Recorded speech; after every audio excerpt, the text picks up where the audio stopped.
into this episode of The Young and the Restless. So, my friend Albert Bostick, great YouTuber, he's gonna be mad at Jack Abbott today. Oh, Lord. Because Jack had the audacity to tell Kyle, well, you're free to date whoever you want, but you know you could do way better, but can't you do way better than Audra Charles? You know, the Audra Charles, the 10 out of 10. Albert's not gonna like that comment. I know. I'm looking forward to his review / live stream. I know he gonna have something to say about that one. He ain't gonna like that. Not one bit. He gonna put, so Mr. Jack Abbott, Albert is coming for you. Like no tomorrow. Trying to tell you, you gonna get it. You devalued Audra's looks? Oh. Oh no, he ain't gonna like that one. But Kyle's an idiot. That's what he is. Now Audra got him wrapped around her finger. Because she manipulated the hell out of him. So he's on board. He's taking over Jibbo. He's going to help Tucker and Audra do that. What an idiot. She was laying it on thick, too. They were talking about her history with Tucker.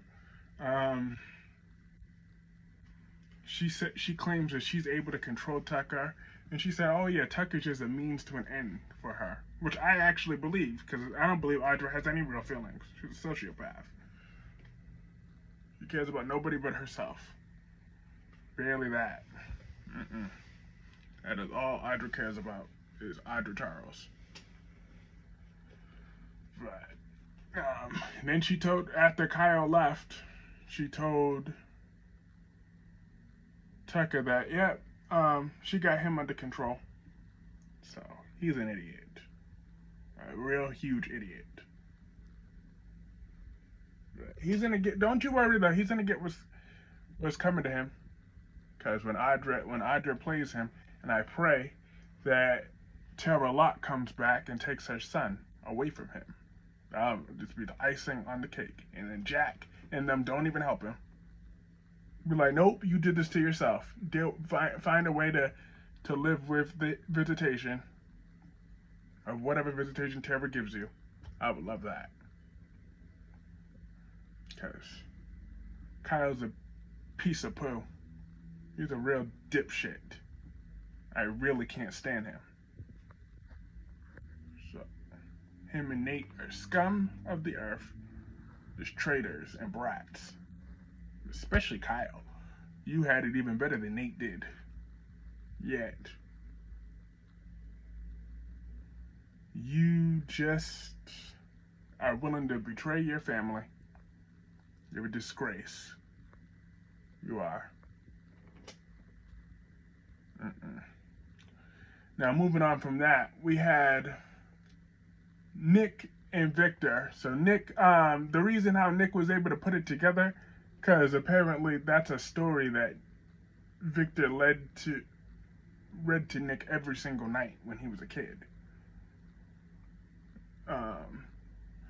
About it's a cry for help. He wanted Nick to figure it out. Now, he can't trust Adam and Victoria, but then Nick had to go singing Victoria's praises. Victoria would never take advantage of you like that. And then talk about, oh yeah, is it Adam and Nate? I would love nothing more than that. Help you expose Adam and Nate. Of course you would, you jealous prick.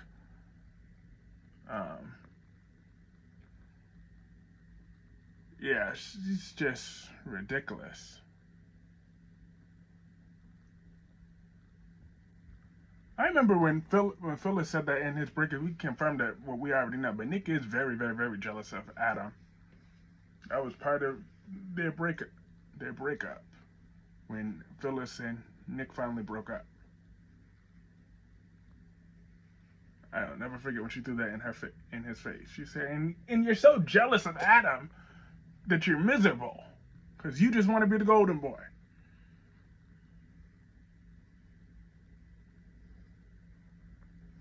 I'm like, that's just pathetic, though. Really. You're a grown-ass man. You're like damn near 50, 60 years old, and you're still jealous of your brother? Like, wow. That's sad. It's really, really, really sad.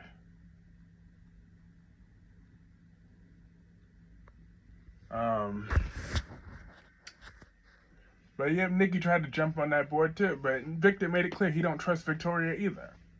Since Victoria was so mad about her demotion, which was true. I don't know why Nikki, I mean, I get why Nikki is all up Victoria's ass, because she always has been. Victoria and Nick are her golden goose children. She was able to trap the billionaire forever because of those two brats. She don't mention her other son like that. She gave him up. She didn't raise him.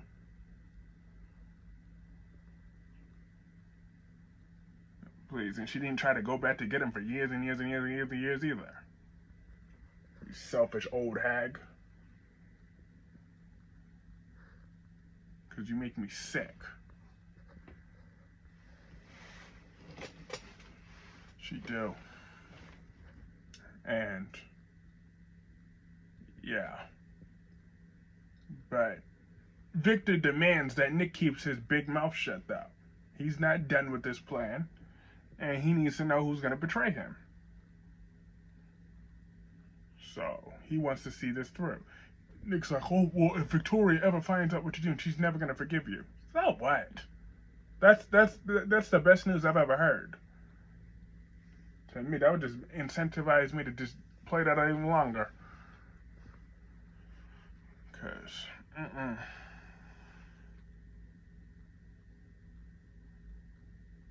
that spoiled brat. Victor just never wants to let go of Newman Enterprise. Why don't he just tell his kids that? I mean, he claims this is their legacy and whatever. Just make it clear. Not until the day I die. As long as I'm breathing, Newman Enterprises is all mine. That's what Victor just needs to say. Own it and be good with that.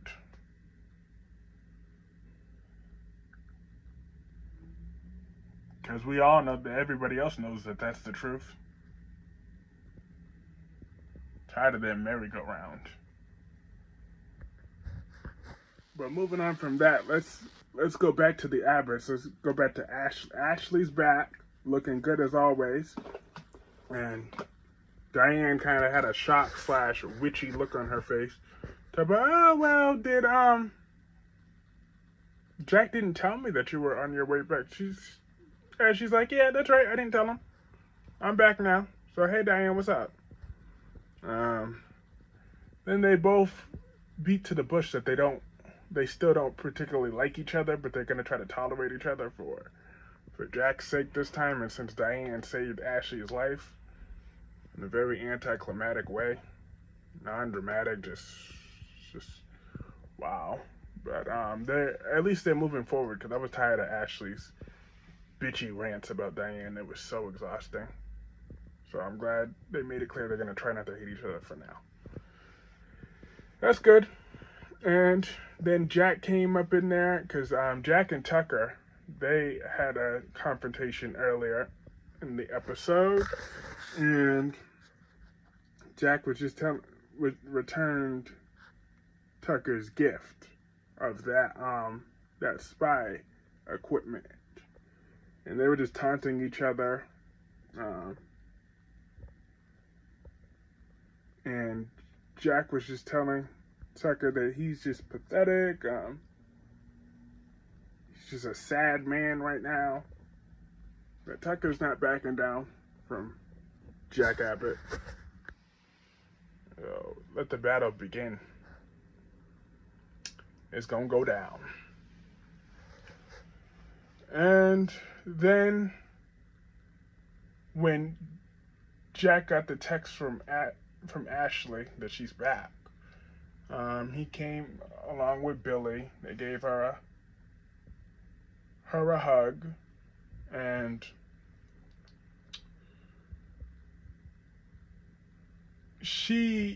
her idea to get rid of Tucker is to pretend that she forgives him and to go back with him, so she could see what his angle is. But Jack disapproves of that, and then she made it clear, well, I don't need your permission. Jack's like, well, come on, you saw how volatile he was during his last betrayal. So, why would you poke the bear? I can't let you do that. But Ashley don't want to listen. Ashley want to do what Ashley want to do. She's a grown woman. But I really don't find that to be that smart of a plan now. So, I hope she does come up with something else, but it is what it is. And then let's talk about Christine and Danny.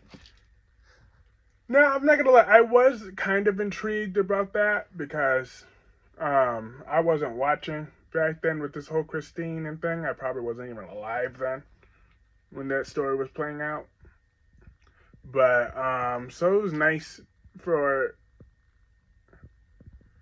Danny to see Danny and Christine together.